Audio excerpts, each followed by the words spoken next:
भक्तों राधे राधे, जय श्री कृष्णा। भक्तों 11 जून 2026 परमा एकादशी व्रत के दिन जिन लोगों के घर में खाई व बनाई जाती है, ये 3 चीजें उनके घर में पूरे साल होती है, धन दौलत की वर्षा। जी हाँ भक्तों, ये ज्येष्ठ अधिक मास की दूसरी एकादशी पूरे के पूरे 101 वर्षों के बाद दुर्लभ संयोग में पड़ने जा रही है, क्योंकि एकादशी भगवान विष्णु जी के सबसे प्रिय दिन गुरुवार के दिन आ रही है। तो ऐसे इस एकादशी का महत्व भी बहुत अधिक बढ़ जाता है। और भक्तों 11 जून परमा एकादशी व्रत के दिन भले ही कुछ मत खाना, लेकिन ये एक चीज जरूर खा लेना। भगवान विष्णु जी और माता लक्ष्मी की कृपा से आपके घर में इतना पैसा आएगा कि संभाल नहीं पाओगे। इसके साथ ही भक्तों इस व्रत को करने से 100 राजसूर्य यज्ञ और 1000 यज्ञ के फल के समान पुण्य प्राप्त होता है। साथ ही भक्तों हम आपको यह भी बताएंगे कि चाहे कुछ भी हो जाए, लेकिन 11 जून परमा एकादशी व्रत पर ऐसा खाना घर में भूलकर भी मत बनाना और ना ही उसे खाना, पूरा घर परिवार बर्बाद हो जाता है। साथ ही भक्तों इस प्रवचन में जानेंगे 11 जून गुरुवार परमा एकादशी व्रत पर ऐसा क्या खाना चाहिए जिससे कि आपके जीवन में भगवान विष्णु शिव की कृपा प्राप्त हो। साथ ही भक्तों इस प्रवचन में हम आपको यह भी बताएंगे कि 11 जून परमा एकादशी व्रत पर भूलकर भी ये 5 काम कभी मत करना, नहीं तो कंगाल होते देर नहीं लगेगी। भक्तों परमा एकादशी व्रत पर आपको ये 5 काम कभी नहीं करनी चाहिए। जो भी व्यक्ति गुरुवार परमा एकादशी व्रत के दिन इन 5 कामों को करता है, उसकी जिंदगी बर्बाद हो जाती है, उसके घर में कंगाली छा जाती है। और जिस 5 कार्य होते हैं, माता लक्ष्मी ऐसे घर से हमेशा के लिए चली जाती है। भक्तों साथ में हम आपको यह भी बताएंगे कि 11 जून परमा एकादशी व्रत के दिन अगर आप इन चीजों का दान कर देते हो तो आपके घर में कभी धन की कमी नहीं होगी, हमेशा ही रुपया पैसा आपके घर में आएगा।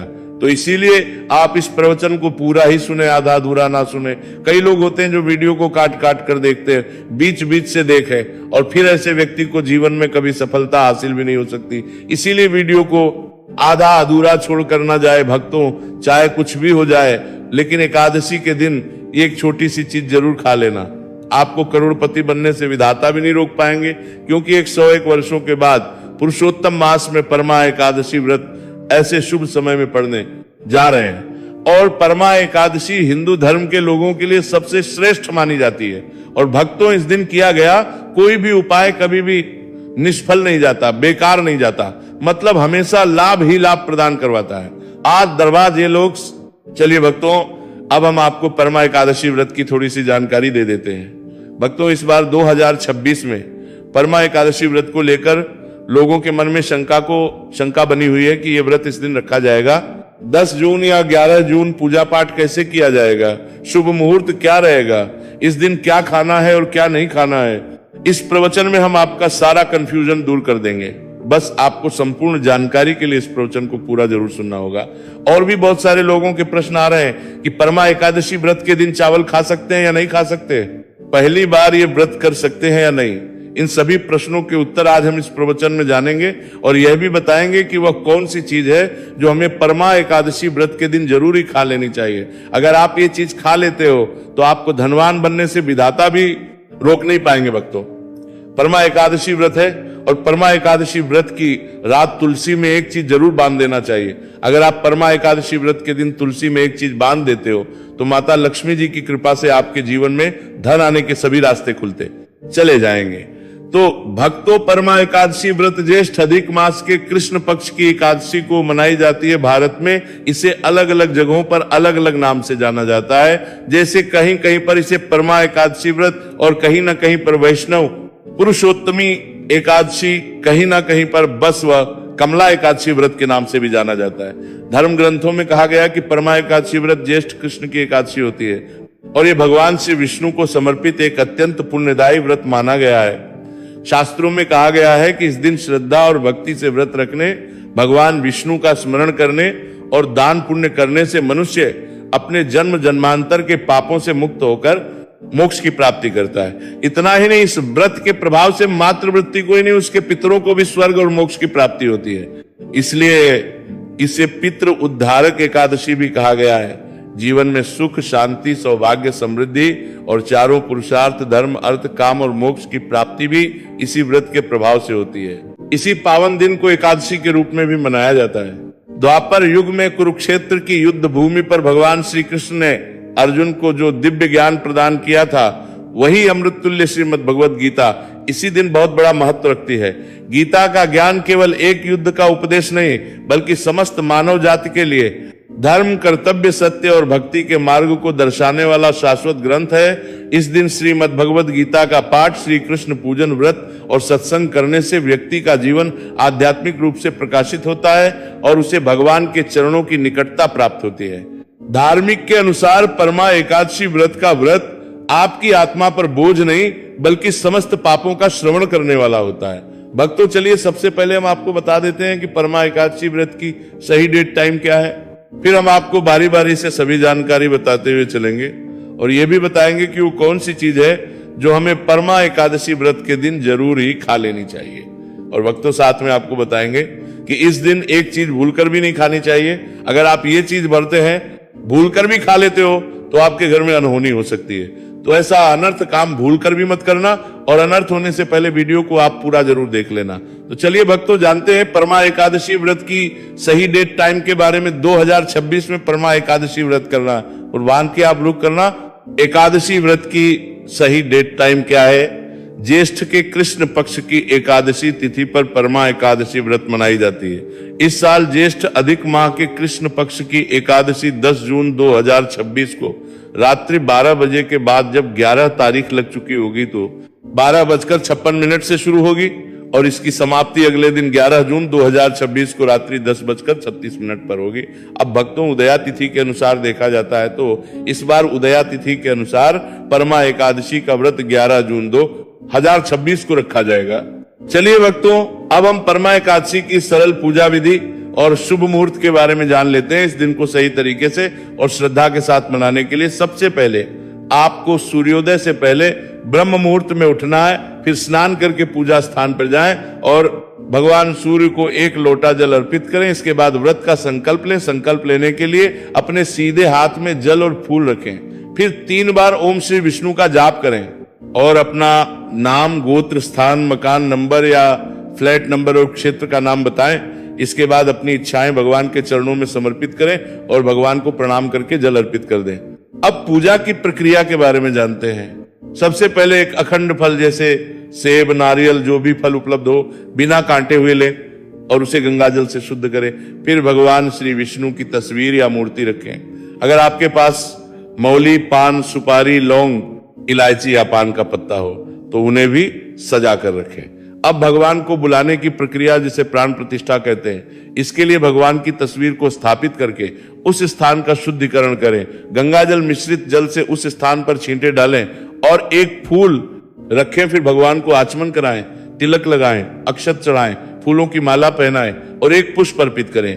धूप दिखाएं और घी का दीपक जलाएं। ध्यान रखें कि दीपक को उठाना नहीं है।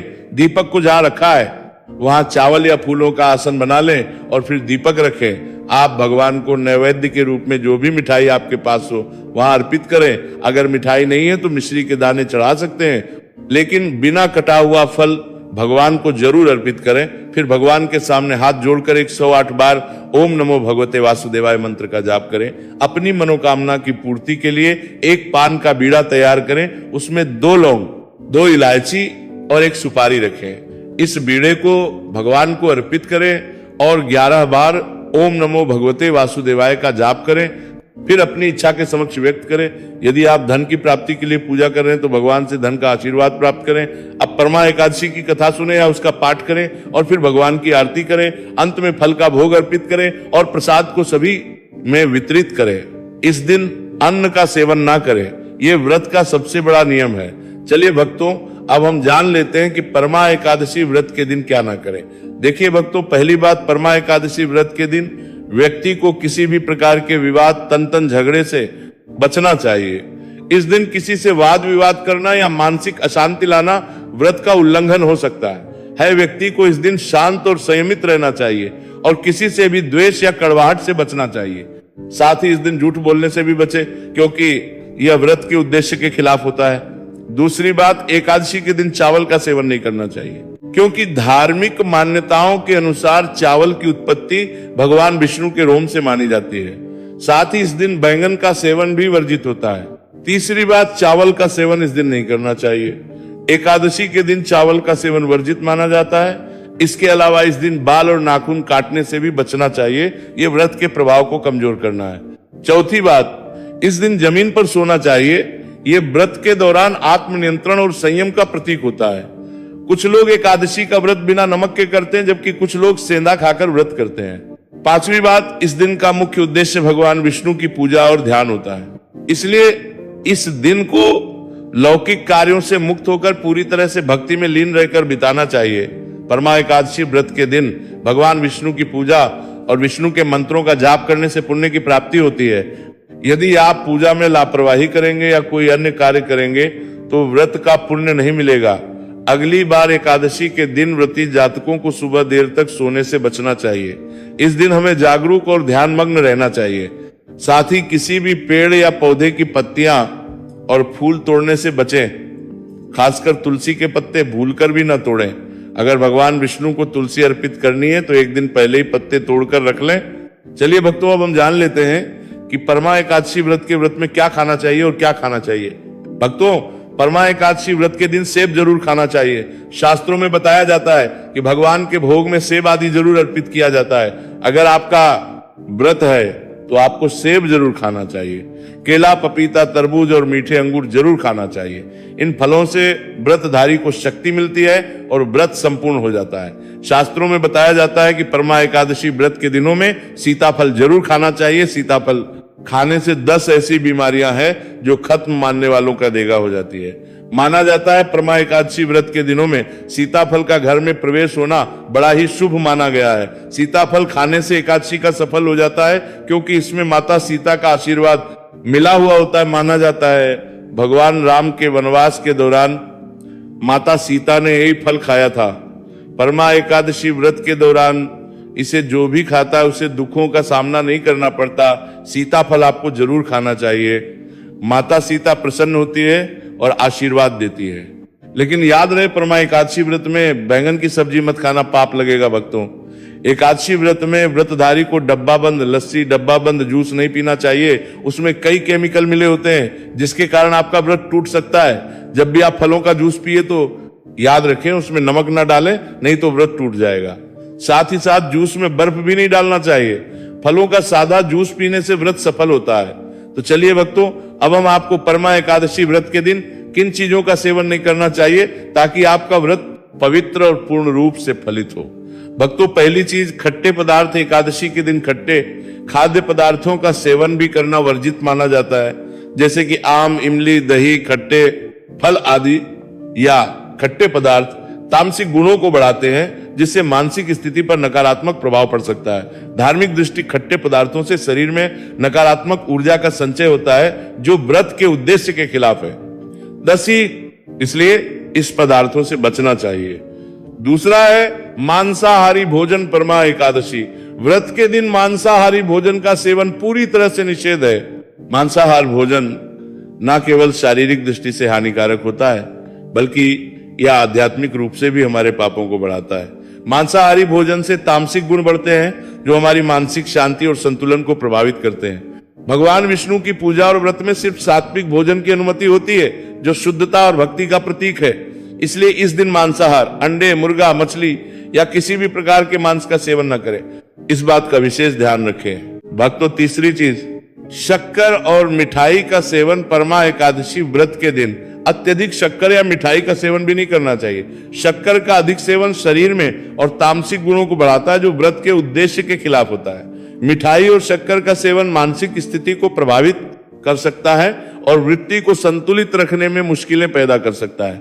हालांकि इस दिन हल्के मीठे फल जैसे केला, सेब, नारियल आदि खाया जा सकता है, लेकिन अधिक शक्कर या मिठाई का सेवन करने से बचना चाहिए।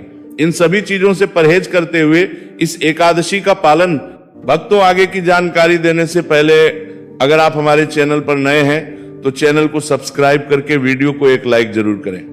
भक्तों, परमा एकादशी का दिन बहुत ही खास होता है। इस दिन अगर आप तुलसी मैया से जुड़ा एक विशेष उपाय कर लें तो आपके जीवन में सुख, शांति और समृद्धि का आगमन निश्चित हो जाता है। आज हम आपको इसी खास उपाय के बारे में बताने जा रहे हैं। शास्त्रों में साफ कहा गया है कि जिस घर में तुलसी का पौधा होता है उस घर में मां लक्ष्मी का वास होता है। वहां हमेशा समृद्धि बनी रहती है। लेकिन तुलसी माता से जुड़ी कुछ बातें और नियम है जिन्हें जानना और अपनाना बेहद जरूरी है। भक्तों, अगर आप अपने परिवार की खुशहाली, समृद्धि और सौभाग्य चाहते हैं तो इस परमा एकादशी पर तुलसी मैया को चुनरी जरूर चढ़ाए। ऐसा करने से भगवान विष्णु और माता लक्ष्मी दोनों की विशेष कृपा आपके जीवन में बरसती है। लेकिन अक्सर लोग अनजाने में कुछ ऐसी गलतियां कर बैठते हैं जिनका नतीजा उन्हें भुगतना पड़ता है। जैसे कई लोग अपने घर में तुलसी का पौधा तो लगा लेते हैं लेकिन उसे कभी चुनरी नहीं उड़ाते। याद रखें, तुलसी माता को चुनरी अर्पित करना एक बहुत ही शुभ कार्य है। इससे मनोकामनाएं पूरी होती हैं। और भक्तों, ध्यान रखें कि तुलसी के पास कभी कोई अपवित्र या अशुद्ध चीजें ना रखें। वहां हमेशा साफ सफाई बनी रहनी चाहिए। साफ सफाई बनी रहनी चाहिए। साफ सफाई बनी रहनी चाहिए। अब ही तुलसी के पास कभी भी कटु या कड़वे शब्द नहीं बोलने चाहिए। वहां हमेशा साफ सफाई बनी रहनी चाहिए। साथ ही तुलसी के पास कभी भी कटु या कड़वे शब्द नहीं बोलने चाहिए, वरना तुलसी मैया नाराज हो जाती है। अब जानिए उस खास उपाय के बारे में जिसे परमाताकारी परमाती के बारे में जो एकादशी पर करना चाहिए। इस दिन ब्रह्म मुहूर्त में उठकर तुलसी के पौधे में एक सिक्का नए लाल कपड़े में लपेटकर गाड़ दे। इससे आपके घर में धन समृद्धि के द्वार खुलते हैं और दरिद्रता धीरे धीरे दूर होने लगती है। क्योंकि तुलसी मैया को लक्ष्मी माता का वरदान प्राप्त है, इसीलिए उनका आशीर्वाद मिलता है। इसके अलावा तुलसी माता को इस दिन थोड़ा सा कच्चा दूध अर्पित करें, इससे जीवन में सौभाग्य बना रहता है। तो भक्तों, अगर आपको ये जानकारी उपयोगी लगी हो तो वीडियो को लाइक जरूर करें, चैनल को सब्सक्राइब और कमेंट बॉक्स में जय महालक्ष्मी जरूर लिखें। धन्यवाद।